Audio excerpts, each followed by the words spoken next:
Bienvenidos al Estadio Fantasy Podcast. Yo soy Mauricio Gutiérrez, analista de Fantasy Fútbol. Reacciones de la semana 9. Hay muchas cosas que analizar, que desmenuzar. Alguna que otra sorpresa esta semana en cuanto a backfields se refiere. Pero empecemos con los quarterbacks. Regresó J.J. McCarthy y demostró que de alguna manera tiene cierto Konami Code. En 3 juegos esta temporada promedia 5.33 acarreos, 20.7 yardas terrestres y 0.67 touchdowns por juego. Esto le va a dar un piso relativamente estable y ya vimos que puede tener picos de producción al tener a Justin Jefferson y a Jordan Addison como su arsenal. Pero la realidad es que Jackson Dart es la definición del Konami Code esta temporada. Obviamente ya sabemos que Josh Allen, Patrick Mahomes, Lamar Jackson, Jayden Daniels, qué lástima lo de la lesión de Jayden Daniels, aunque parece que habría librado una lesión mucho más fuerte de lo que se vio en el terreno de juego. Pero bueno, volvamos a Jackson Dart. Ha anotado por la vía terrestre en 5 de sus últimos 6 juegos y ha generado al menos 54 yardas terrestres en 4 de esos juegos. Jackson Dart seguirá siendo una opción top 12 sin Malik Nabers, sin Cam Skattebo, no importa. El top 5 de quarterbacks desde la semana 6, Joe Flacco, 24.95 puntos por juego, Justin Herbert 24.9 puntos por juego, Jackson Dart 24.7, Bo Nix 23.9 y Drake May 23.5. Sorprende que el número 1 sea Joe Flacco, pero Joe Flacco está fungiendo como una especie de Jameis Winston 2.0. Teniendo a Ja'Marr Chase y a T. Higgins, Joe Flacco puede seguir siendo una opción top 12. Rico Dowdle se apoderó por completo del ataque terrestre de los Panthers. Dave Canales había hecho algunas declaraciones en la semana que nos hicieron pensar que Rico Dowdle iba a tener un rol mucho mayor que Chuba Hubbard, pero no a estos rangos.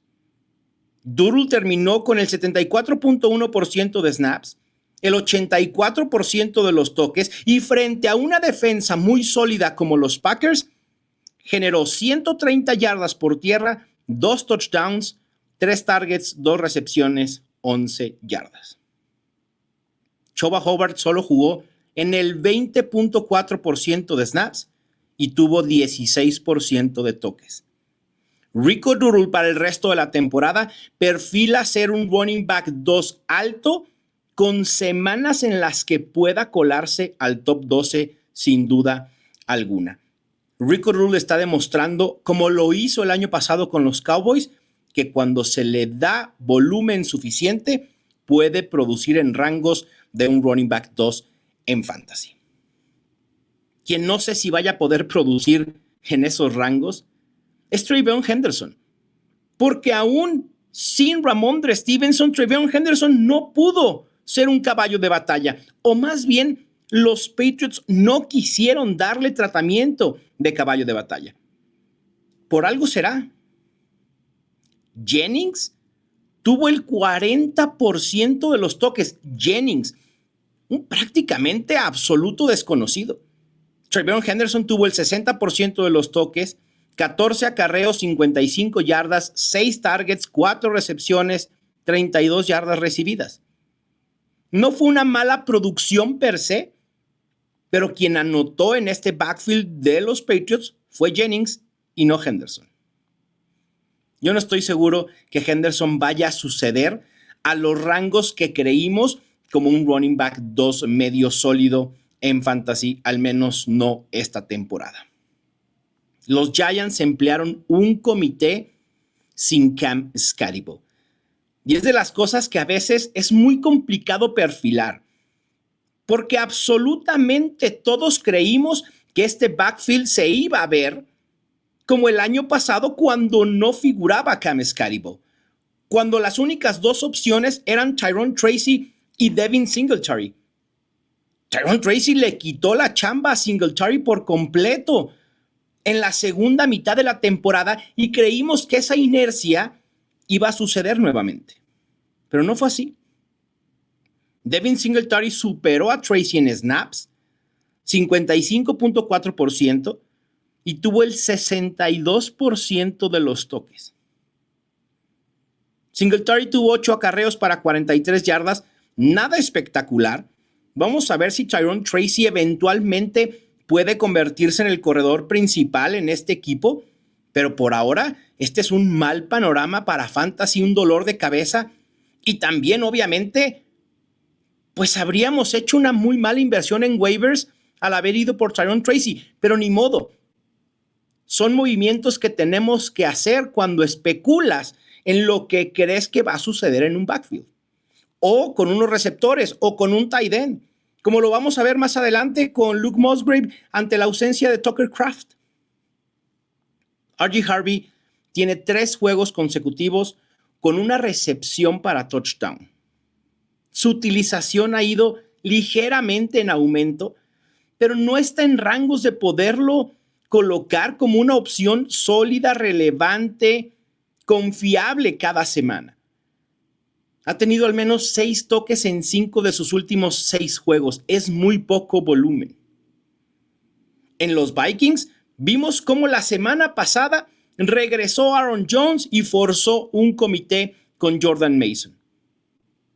La sorpresa fue que esta semana Aaron Jones era el dueño absoluto de este backfield hasta que tuvo que salir por lesión. Aaron Jones promedió 8.7 yardas por acarreo, mientras que Jordan Mason solo 3.6.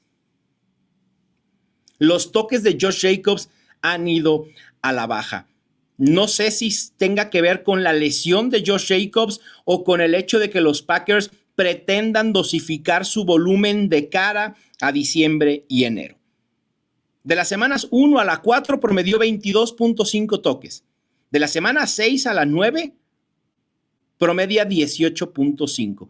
No es tan drástico el bajón, pero al final de cuentas son menos de 20 toques por juego en promedio para Josh Jacobs. Cuando hice los rankings o cuando estuve actualizando los rankings de la semana pasada, de la semana 9, cuando se da la noticia que DeAndre Swift no iba a jugar y que Kyle Monangai lo termino poniendo como mi running back 13, dudé en ponerlo tan arriba. También dudé en ponerlo tan abajo. Dije, Kyle Monangai tiene todo el perfil de poder ser caballo de batalla en los Bears, porque Roschon Johnson tampoco iba a jugar. Y enfrentaba a una defensa totalmente endeble que permite absolutamente todo. Kyle Monangai fue, creo que incluso mejor de lo que yo pude presupuestar. Casi 75% de snaps, 85% de los toques, 26 acarreos para 176 yardas, 5 targets, 3 recepciones, 22 yardas. Quienes fueron por Kyle Monangai lo colocaron como running back titular en sus equipos, probablemente se estén perfilando para tener una victoria. Era así, y era tan fácil como ver los rankings y ver dónde estaba Kyle Monangai. Kyle Monangai era mejor opción que TreVeyon Henderson. Monangai era mejor opción que Tyrone Tracy. Era mejor opción que Aaron Jones.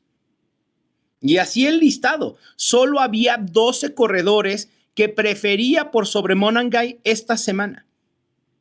Vamos a ver qué sucede en este backfield cuando regrese DeAndre Swift. Porque DeAndre Swift estaba jugando muy bien.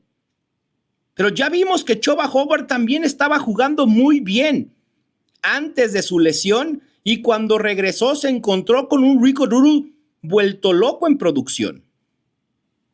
Después los Panthers decidieron establecer un comité y después dijeron, no, este backfield es de Rico Dowdle. No sé si en los Bears pueda suceder algo similar, aunque sinceramente lo que perfilo es que DeAndre Swift y Kyle Monangai hagan un comité donde los dos puedan ser relevantes en fantasy. Si alguien sabe hacer a dos running backs relevantes en fantasy, es justamente Ben Johnson. En cuestiones que me sacaron de onda, que no entendí, los Chargers migrando a un comité. ¿Por qué limitar a Kimani Vidal cuando relativamente estaba siendo productivo y estaba sacando la chamba de ser el running back caballo de batalla en este equipo?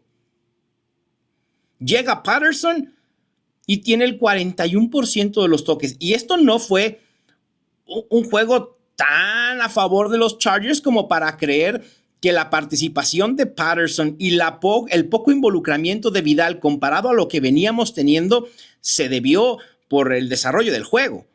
Los Chargers no le pasaron por encima a los Titans. Vidal terminó con solo el 55% de los toques.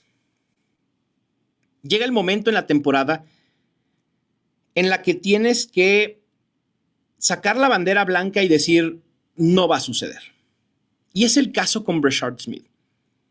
Breshad Smith, a pesar de que ha tenido las oportunidades frente a él para poder ser relevante, primero un ataque terrestre inoperante por parte de los Chiefs y ahora la ausencia de Isaiah Pacheco, nunca pudo aprovechar sus oportunidades y creo que debido a la falta de aprovechamiento de esas oportunidades, Andy Reid al final no permite que Breshad Smith tenga más oportunidades en este juego de semana 9. También era un juego bravísimo contra los Bills y quizá hayan preferido la experiencia, la veteranía de Kareem Hunt, que terminó con el 71% de toques, 49 yardas, un touchdown, pero lo de Breshad Smith se ve muy, muy, muy lejano, ni siquiera en un rol similar al que está teniendo R.G. Harvey en los Broncos.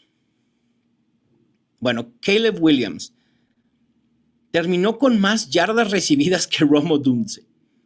El wide receiver tuvo 3 targets y 0 recepciones y al igual que pasó hace algunas semanas con un bajón de Rome Odunze, la comunidad entra en pánico y ¿qué hacemos con Rome Odunze? ¿Lo intercambiamos? ¿Lo soltamos? ¿Qué hacemos? ¿Este barco se va en picada? No, paciencia. Odunze fue el líder en rutas recorridas con un 98% entre opciones aéreas de los Bears. Es la primera ocasión en la temporada que tiene menos de un 17% de target por ruta recorrida. Rome Odunze tuvo un mal juego. Los Bears estuvieron inmersos en un tiroteo absoluto donde Rome Odunze pues no pudo ser.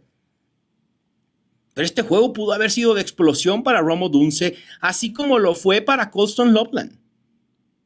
Simplemente hay días en los que nada más no va a haber producción. Pero Rome Odunze sigue siendo una opción top 15 sólida en fantasy para el resto de la temporada. Los Seahawks echaron mano de Torrey Horton ante la ausencia de Cooper Kupp y déjenme les digo que esto debe continuar aún en el regreso de Cooper Kupp. Torrey Horton hoy por hoy aporta más a esta ofensiva que el propio Cooper Kupp. El novato Horton tuvo sus mayores números en utilización con un 83% de rutas recorridas, 20% de targets por ruta y un 17% de target share. Dejemos de lado los touchdowns, que obviamente abonan. Y debo presumir, en una de mis ligas en el Kings Classic, una de esas ligas profundas donde tengo que utilizar a 3 wide receivers y 3 flex, utilicé a Torrey Horton. Dije, la oportunidad ahí es inmejorable ante la ausencia de Cooper Kupp, sabiendo cómo está jugando Sam Darnold y esta ofensiva, aunque mi Kenneth Walker de toda la vida sigue sin poder explotar y sigue inmerso en un comité. Pero las opciones aéreas de los Seahawks lucen muy bien. Jackson Smith-Jigba lleva ritmo para terminar con 2,000 yardas recibidas y romper récords en la NFL. Torrey Horton pudiera establecerse como la segunda opción por la vía aérea para Sam Darnold. Hablando nuevamente de los Vikings, en el regreso de J.J. McCarthy, sin duda Justin Jefferson fue el gran beneficiado. 94% de rutas, un altísimo 39% de target share, que se tradujeron en 9 targets para 6 recepciones, 47 yardas, absolutamente mediocre el número de yardas recibidas de Justin Jefferson, pero anotó un touchdown. Creo que podemos empezar a ver semanas de explosión de Jefferson eventualmente. Primer touchdown que anota desde la semana 1. Con Carson Wentz, Justin Jefferson no había pasado desapercibido, pero sí estaba en un bajón muy importante. Jordan Addison, 94% de rutas, terminó con un 17% de targets, 48 yardas recibidas. Los Jaguars sin Travis Hunter le dieron la oportunidad a Parker Washington, le dieron la oportunidad a Jamie Brown. No vimos un aumento en utilización de Brian Thomas. Me parece que en gran medida por la lesión que sufre Brian Thomas en este juego y que ya venía un tanto tocado. Thomas terminó con el 73% de rutas recorridas y 16% de targets. Aquí lo meramente relevante es el involucramiento de Parker Washington. Porque si estamos proyectando que Travis Hunter no estará de los siguientes 3 o 4 juegos y que Brian Thomas está tocado, Parker Washington va a ser la opción principal para Trevor Lawrence. 90% de rutas en semana 9, 28% de target share, 9 targets, 8 recepciones, 90 yardas para Washington. Hay que tenerlo en la mira en waivers. A quien también hay que tener en la mira en waivers, porque he visto que sigue bastante disponible, es Alec Pierce. Un receptor que ha generado al menos 67 yardas en 5 de sus últimos 6 juegos y en ese lapso promedia 3.83 recepciones, 77.5 yardas y 11.58 puntos fantasy. Obviamente cuando tú ves 11.58 puntos fantasy de Alec Pierce, no te entusiasma en lo absoluto. El tema es que una producción cercana a los 12 puntos fantasy por juego, estás hablando de un wide receiver top 36. Alec Pierce perfectamente pudiera ser utilizado en el flex cada semana. Y además lo mejor es que en 2 de sus últimos 3 juegos tuvo 13 y 10 targets respectivamente. Doble dígito de targets por parte de Daniel Jones para Alec Pierce, quien está completamente en fuego y no sé si esto vaya a parar. Obviamente será complicado que sea un tight end top 3 para el resto de la temporada, pero sin duda lo podemos perfilar como un tight end top 5, un tight end top 8 en el peor de los casos, y es Oronde Gadsden de los Chargers. De la semana 6 a la 9, esto me voló la cabeza. Porque cuando estaba haciendo el research dije, claro, Oronde Gadsden ha tenido muy buenas semanas en las últimas 4 fechas, pero nunca esperé ver estos números. Es el tight end 2 en la NFL en este lapso en targets con 27. El tight end 1 en recepciones con 24. El tight end 1 en yardas con 377. Y por ende, el tight end 1 en puntos fantasy totales con 71.7. Oronde Gadsden de la semana 6 a la 9 ha superado a Trey McBride, ha superado a Travis Kelce, ha superado a George Kittle, ha superado absolutamente a todos. Hablando de opciones que pueden emerger eventualmente en la posición de tight end como top 12, hay que hablar de Colston Loveland. Tuvo semana de explosión aprovechando la lesión de Cole Kmet. Tuvo sus mejores números de la temporada en target share con 22%, en recepciones con 6, yardas recibidas con 118, touchdowns con 2 y puntos fantasy con 29.8. Obviamente, no podemos esperar que Colston Loveland comience a producir en los rangos en los que Tyler Warren estaba produciendo, que Tyler Warren ha estado inmerso en un bajón importante y eso hay que decirlo.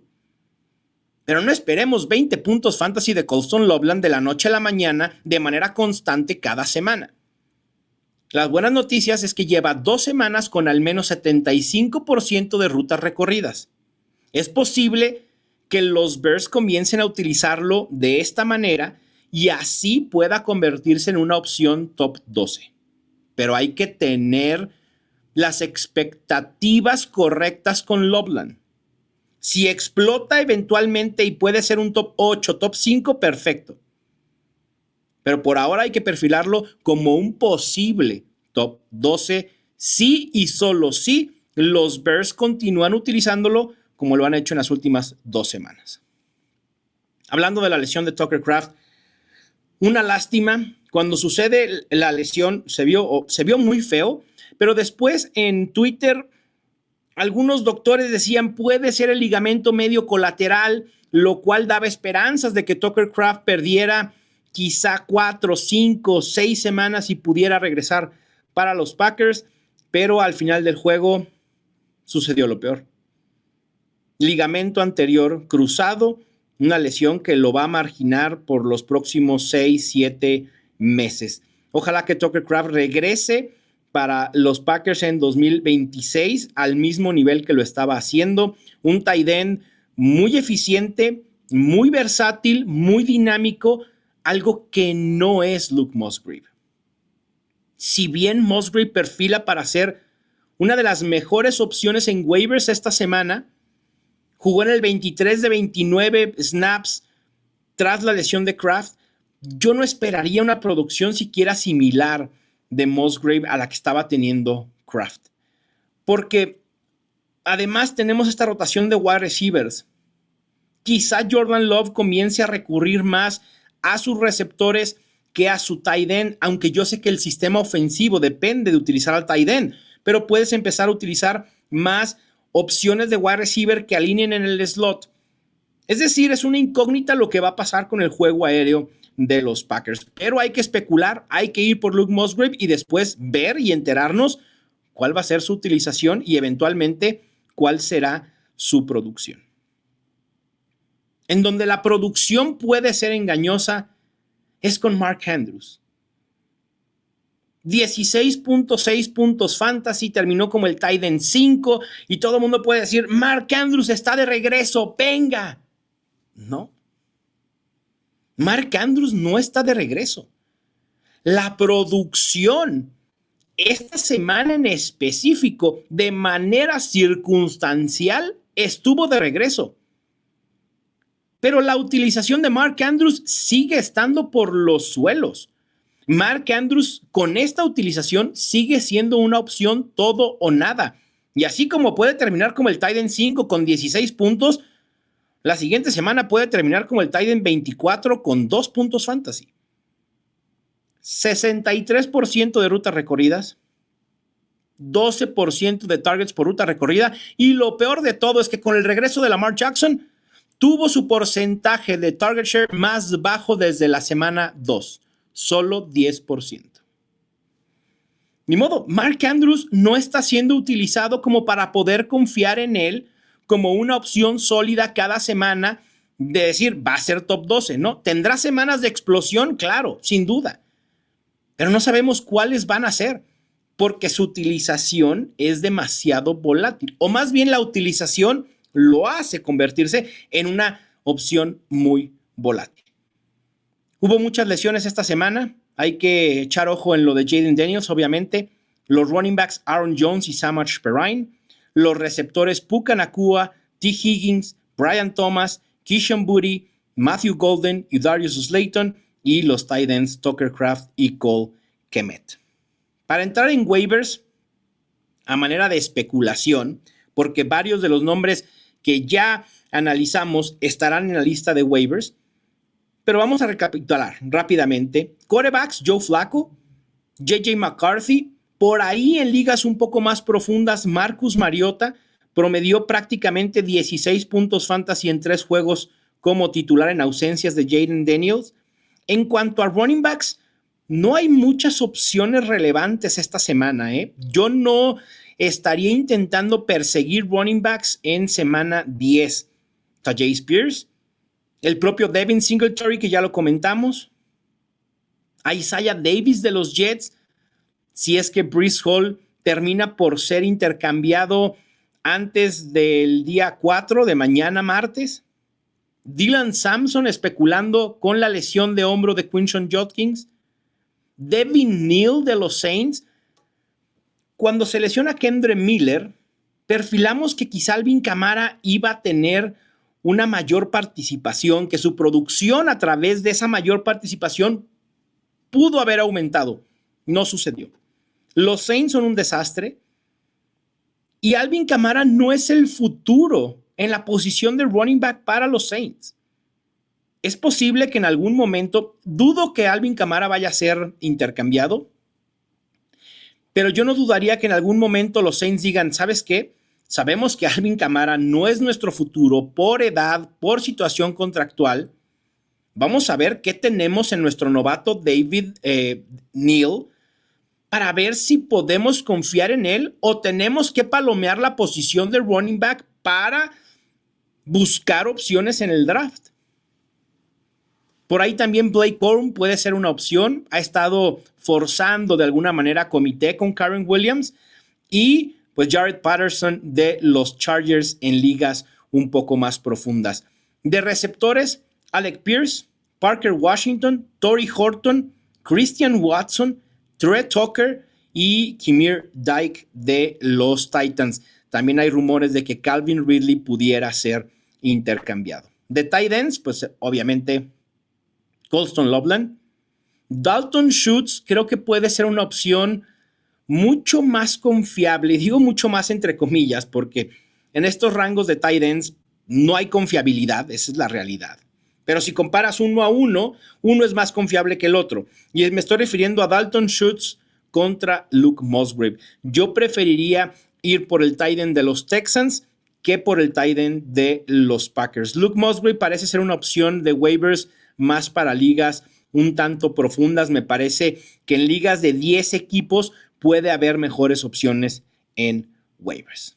Con esto vamos a cerrar este episodio del Estadio Fantasy Podcast. Espero que les haya servido mucho para tomar sus próximas decisiones. Les mando un abrazo. Yo soy Mauricio Gutiérrez y esto fue el Estadio Fantasy Podcast.